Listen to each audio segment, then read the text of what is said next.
Many of you may have noticed a precipitous drop in video activity on this channel over the past several months, and I figured I'd provide some insight as to why that has occurred.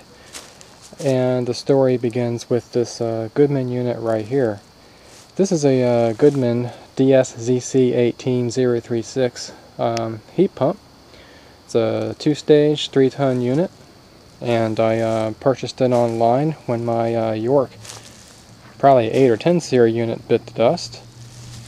And this was purchased probably, I think the whole project started back in 2013.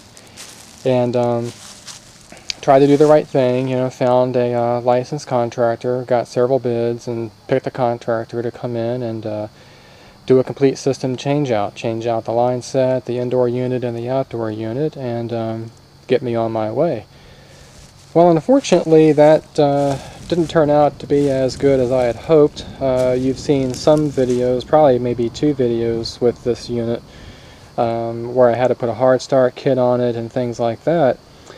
Well, long story short, this unit is not the same unit that was in that previous video. That unit actually suffered a bad compressor, which was why I had to put a hard start on it to kick it over, and it eventually bit the dust. And there are several reasons why that occurred, but I'll go over those in a separate video. But I became so frustrated with the process and the people I was working with that I actually put this unit in myself, and it's been running fine ever since. It's been running beautifully. I had a professional come in and pour a concrete pad, 5-inch thick concrete pad versus the store-bought thin concrete. It's really hollow underneath pads that a lot of people use. That way it makes this unit nice and quiet. And I don't have a tubing bender yet, so I had to use fittings. But I tried to make the bends as gentle as possible by using long radius 45-degree elbows. And there's my sight glass there. Anything I do, I put a sight glass on it so I know if the system has any moisture, and I can get a reasonably good idea of the state of charge on a unit. Same for the suction line. But air conditioning or refrigeration systems in general have always been a fascination of mine. I remember when I was a young kid, I would see heat pumps like this. In fact, I was so young I didn't even know what they were called.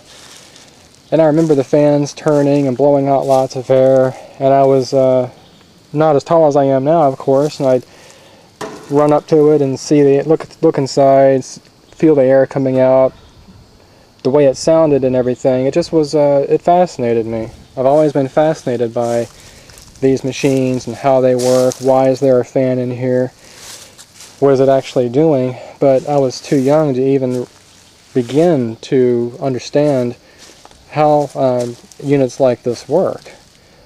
And as you're probably well aware, I'm really heavily into cars and automotive repair, and as part of an automotive repair, a lot of times you have to get into the air conditioning system as part of the repair. A good example of that would be changing out a heater core on a car. You have to pull the charge out of the system and take the entire HVAC assembly out from underneath the dashboard and do your repair, reinstall it, evacuate and recharge the system. So as part of doing automotive repairs over the years, I have a good familiarity with the refrigeration cycle and processes and the tools that are involved to work on those, and it's always been a strong interest of mine. I've always been fascinated by how these things work. It's just, I think they're incredibly interesting how they work. So the issues I've had with this unit and the entire process of purchasing it, getting it installed, commissioning it, and working out any of the kinks and everything made me stepping up a notch as far as my skills are concerned. And I went ahead and because of this became fully licensed to do refrigeration work, air conditioning work. It's something I've always been interested in and wanted to do, and so why not make it official? People that know me know that I don't back down from a challenge very easily, and this was a challenge. And I also really don't like watching somebody do something that I know darn good and well I can do myself. And if I have the ability and the interest to do it, it just seems like a waste not to go ahead and put that to good use. Why pay somebody else if you can do it yourself? So I took a pretty giant leap and did the research, did the studying, took the exams I needed, and got my certification, and at that point was able to get another unit under warranty and install it myself and get it running properly. So that's what I've been doing over the past probably now close to maybe a year and a half, is tooling up basically. Ever since I got the license and people found out the work, currently on the side now, things have really picked up beyond my expectations. I've made a substantial investment in tooling. Just like an automotive factory has to tool up or retool for a new model, so too I had to tool up and kind of change my processes to be able to handle stuff like this. And this is not even representative of half the stuff you would need to be a true professional HVAC technician making a living doing this stuff. I'm very thankful to have a full-time 40-hour-week job where it's steady work that allows me to make investments such as this, to be able to further my interests and kind of branch out into doing other things that also could turn out to be quite lucrative. Of course, you guys can look this stuff on the internet and see how much it costs, but those that are in the trade will recognize just this stuff here alone is a significant investment monetarily. I've got the Yellow Jacket refrigeration scale with the automatic shut-off. I've got the hydraulic handheld swaging tool to avoid using fittings or minimizing the use of fittings. I've got the Victor oxyacetylene torch set with number 1 and number 2 torches, or actually number 0 and number 2 torches. I've got a Fieldpiece S-Man 460 digital gauge 4-port manifold,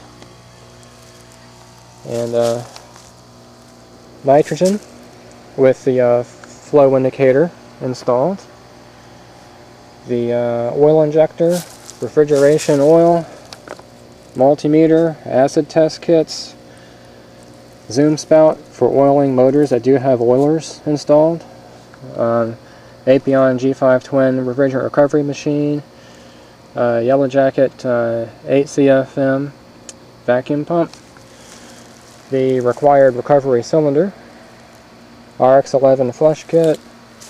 The list goes on and on. R1, R22, R410, R134A for automotive refrigerants. Just lots of stuff to be able to properly service units like this to do a good job. This thing just kicked on, and you can tell how quiet this thing is.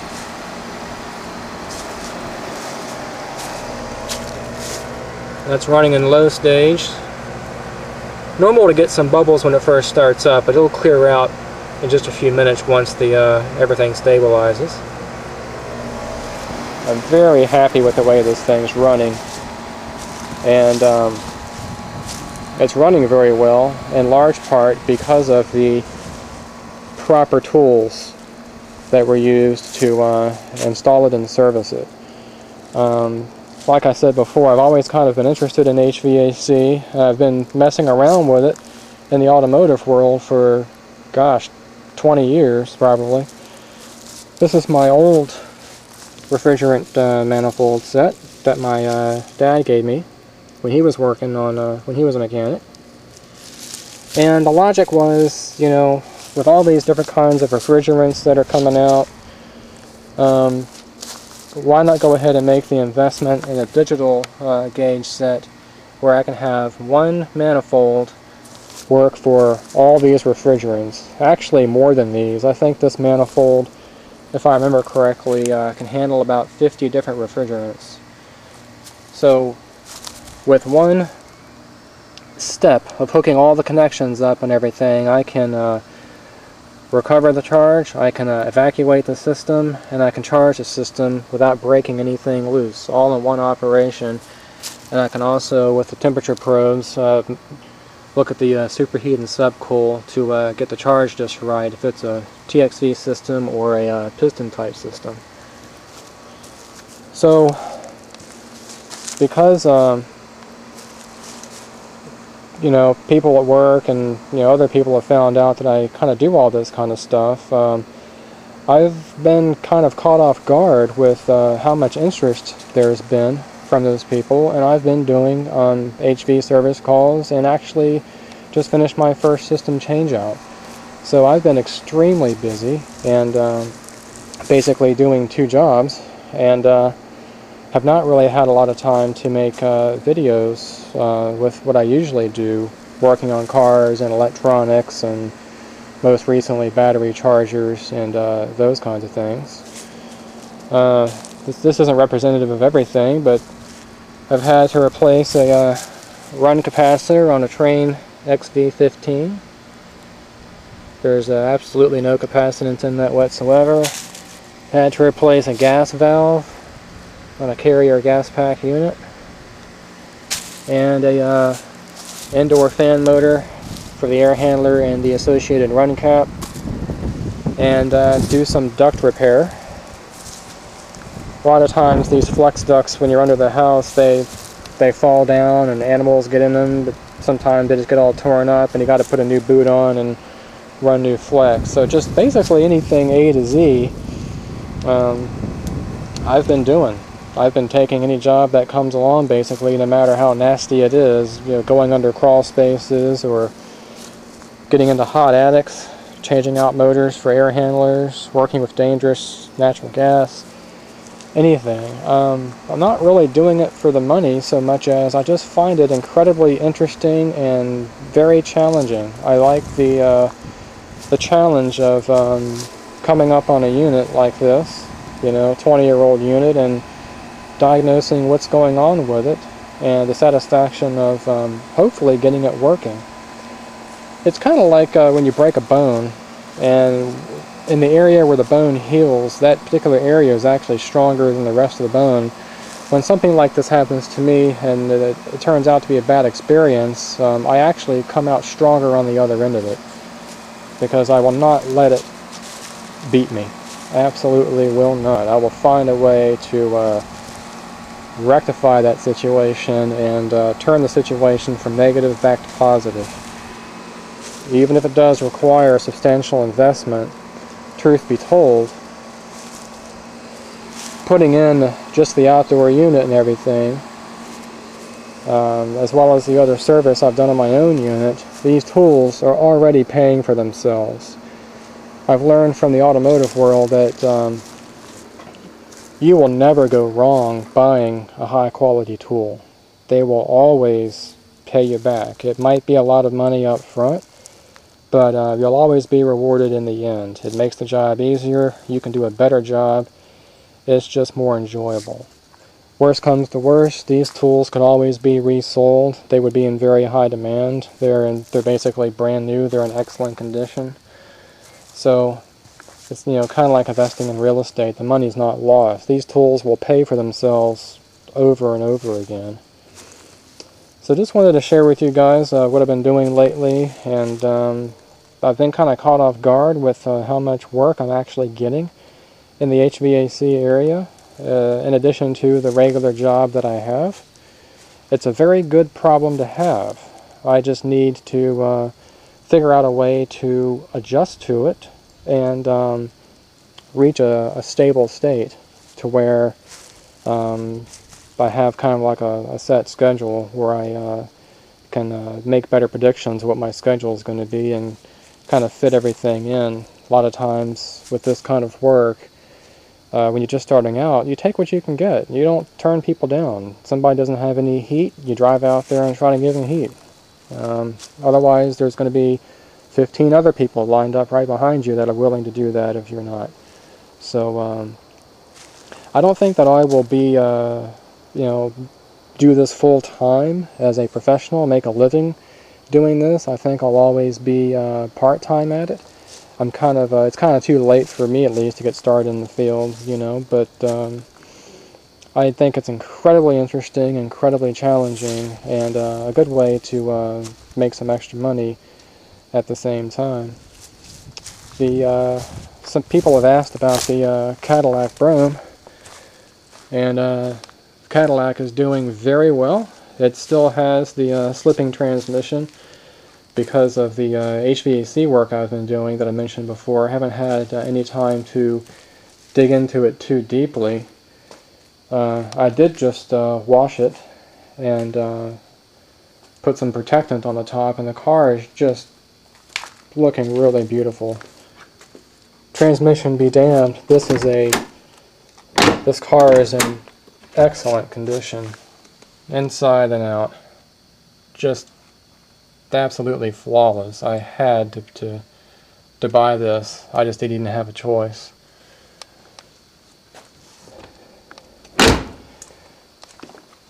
And I mentioned before that I actually did my first change out. That is a hard job to do, I'll tell you what. But I also like a challenge. I'm starting to get a scrap pile going on here, and the customer wanted everything changed out completely. So we have the outdoor unit, the indoor unit, and the line set. This is a 5/8 and 1/4 line set, an old R22 system. I was originally going to run the line set up the side of the person's house and use a line set cover for it, but we actually found a way to run the line set through the wall and out under the crawl space, which is not always possible. It was a big challenge, which involved brazing under the house in the crawl space, which is dangerous, but managed to get it done. And the customer is very happy with it, and he has heat. You can't knock Carrier. This thing does look to be in pretty bad shape. What happened was that this thing just sprung leaks everywhere. It was leaking like a sieve, and the customer told me that he had to have somebody come out periodically to keep adding gas to it.